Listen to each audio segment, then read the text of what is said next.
It's Discuss Nigeria on African Free Press Television. Once more, my name is Leo Oketa, and over a month now, it's been very hot in the South.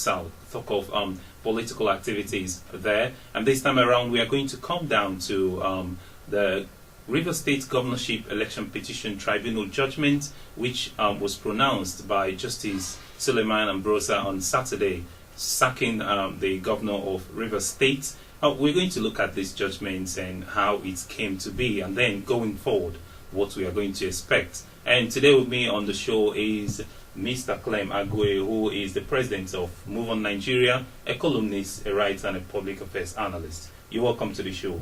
Thank you. Now let's get down to business. What's your judgment? What's your take on the judgment of the Election Petition Tribunal, the one of River State that was pronounced on Saturday? Well, the outcome of that very tribunal was expected. Expected in the sense that APC has shown desperation from beginning to actually rig the tribunal and upturn the mandate freely given by the people of River State to the PDP. To even call what happened the judgment of the tribunal is even wrong. It is the verdict given by an in-law to Mr. President, because it has been revealed that Ambrosa Suleiman is an in-law to Major General Buhari, President of Nigeria. And the process of rigging that judgment began with first transferring the tribunal away from River State, from Port Harcourt, to Abuja. But most people can argue say it's because of the violence that has been which violence over time. Which violence? Is there more violence in River State than we have in Maiduguri, in Borno State, in Yobe State, in Adamawa State, where we even have insurgency that is killing people every other day? And yet, the election petition tribunals in those areas are being handled in those areas. Is there more violence in River State than we had in Kano prior to the election, that we have in Jigawa prior to the election, that we have in Kaduna prior to the election, during the election? Is there more violence in River State? Give me a break on that. There was no violence in River State. The fears are unfounded. Is River State boiling? Is there suicide bombing in River State? Is there anybody who was killed in River State because of politics or because of election? So these were just what they just orchestrated by themselves, so as to take away tribunal from where it's supposed to happen. You put tribunal where you say the incident happened.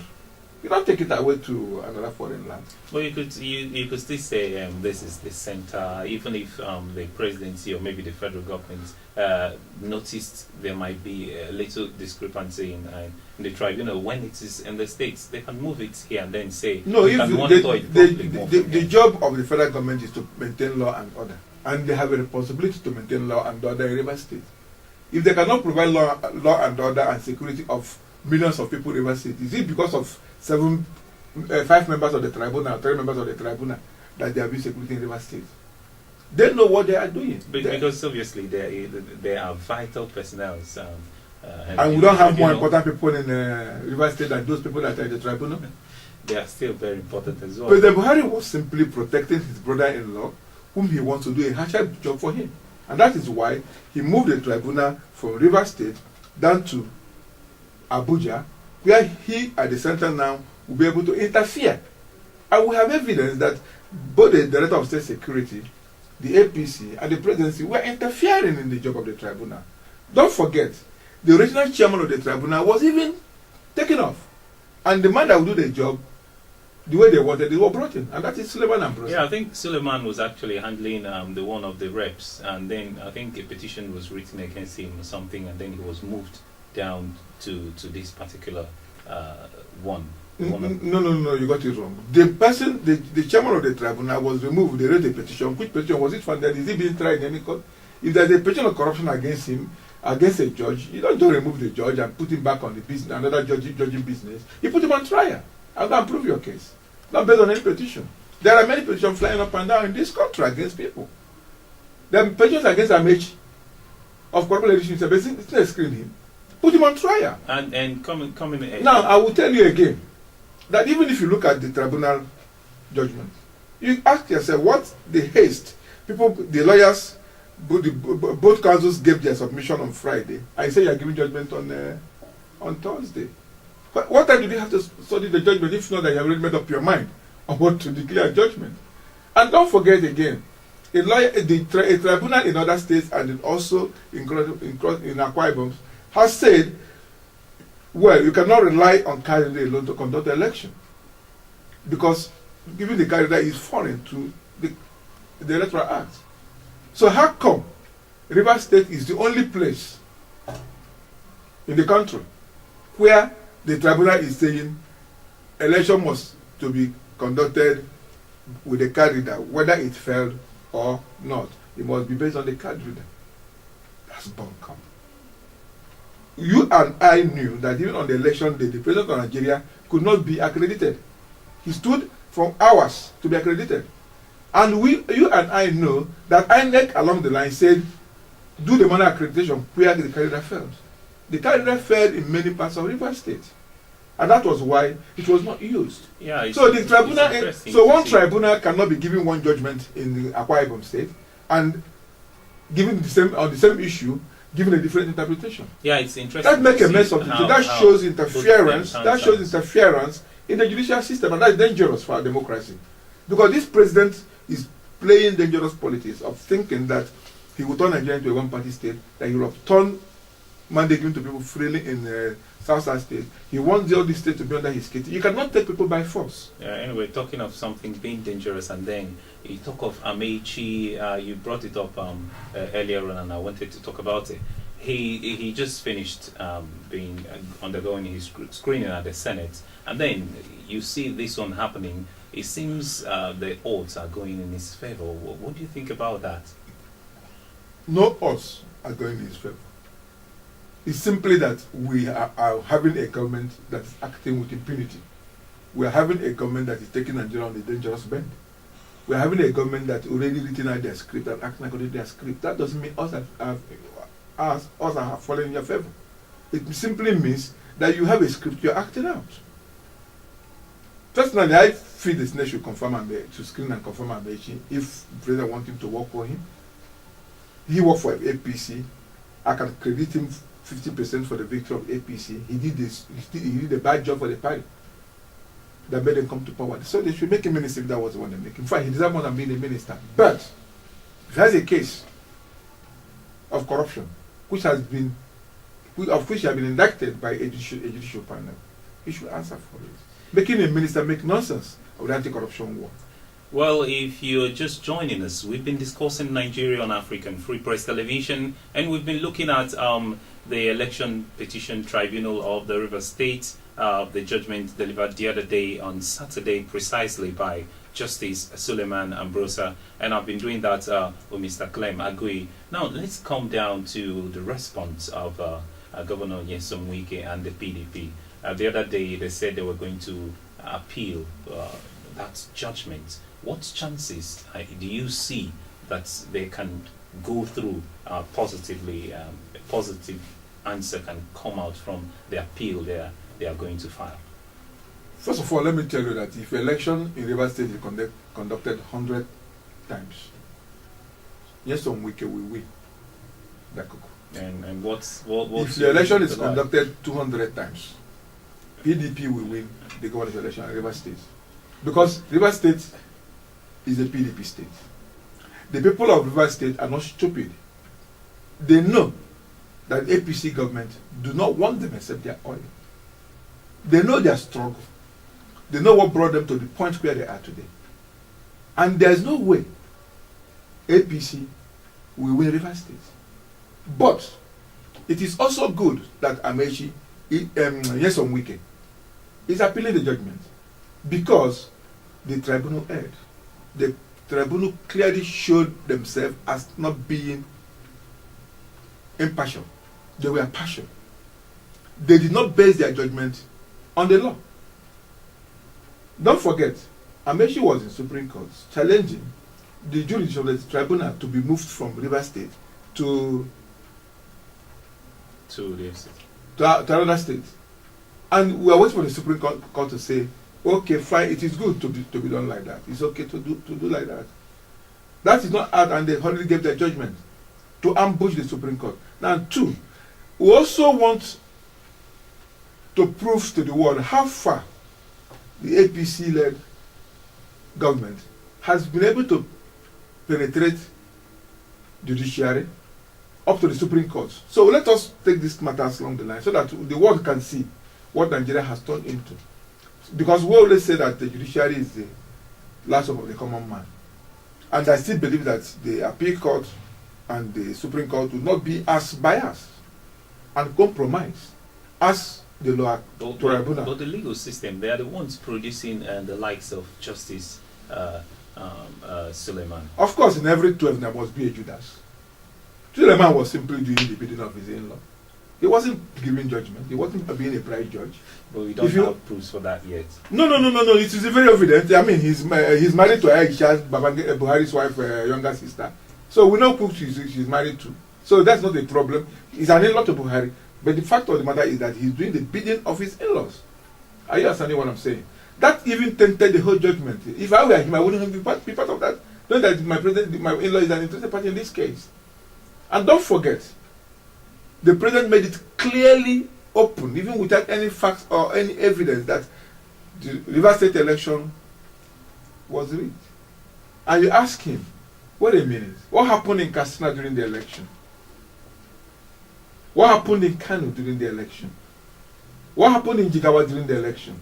All the underage voters who we saw lined up voting, all the policemen we saw thumbprinting, excuse me?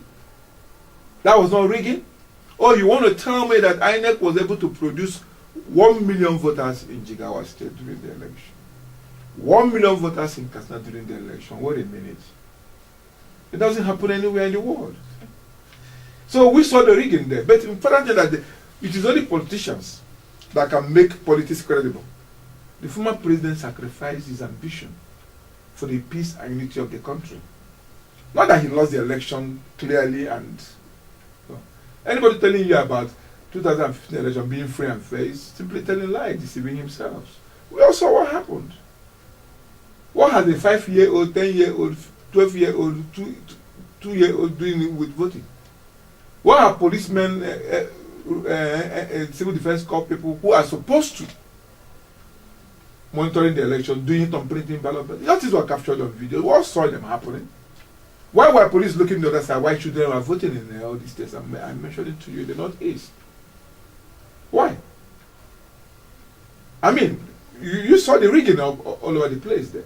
But you see, the PDP allowed it so that, okay, fine. Let another party come and try. Not because they lost the election. They could have challenged it. But then this APC have taken it now as a license for them now to want to turn again into a one-party state by inching in where they don't even have local standing, where they don't even have a stake. They don't have a stake in the South East and South. It's purely PDP states. And I bet you that. If there's any election tomorrow, we can not need to campaign. People will vote for him. Anyway, and then talking of, people who are in the right places to give us free and fair election, obviously you count the INEC. What do you think are the challenges of the new boss, the new INEC boss, and then the new board that were announced the other day by Mr. President going forward? Because we have the elections of Bayelsa coming up, we'll have that of Kogi coming up, and then subsequently, what do you think are their challenges in the upcoming elections? Very unfortunately, the gains we have had over the years with INEC being able to conduct elections that where INEC tried to a little bit be an unbiased umpire, we might lose everything because the present government and the APC have shown clearly they are not interested in free and fair election. They are not. Look at the appointment that have been made. The people that are being brought in are people that have skeletons in their cupboard. When you appoint a man with dent as commissioner of INEC, as INEC boss, What you want to do is to blackmail him. I know about you. Do my bidding, otherwise you're in prison.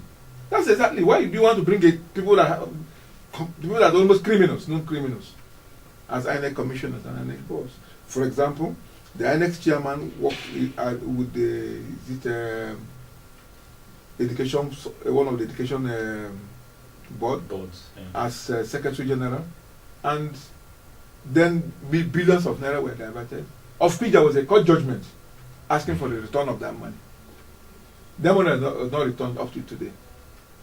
And he was the principal person that was involved in that diversion of funds. And then this is the man you brought up and say he's going to be INEC boss. A man that diverted billions of Nigerian money, meant for education, meant to provide chairs and desks in the classroom. That is why if you go to the villages, you go to the communities today, you go to different schools in Nigeria, children are writing on the ground. Because money was provided in the budget for somebody to provide them with desks and chairs. And the person stole the money and put it into private accounts. And there was a court judgment in that regard. And today that same person has been rewarded with conducting free and fair election. And you believe that?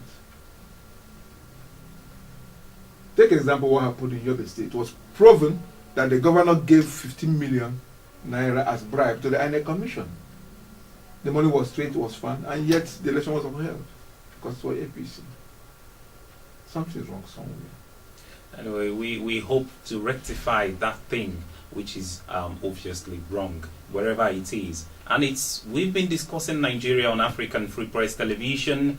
I am still Leo Oketa. Today we talked about the judgment of the River State Election Petition Tribunal, which was pronounced on Saturday by Justice Suleiman Ambrosa. Today we've been talking this particular issue with Mr. Clem Aguiyi, who is the president of Move On Nigeria, a writer, a columnist, and a renowned political and public affairs analyst. Thank you for coming on the show today. Thank you for having me. Thank you. Yeah, you can always visit our website at www.africanfreepress.com. Follow us on Twitter at African Free Press and like our Facebook page at africanfreepress.com. From me and the whole team in the studio today, see you next time.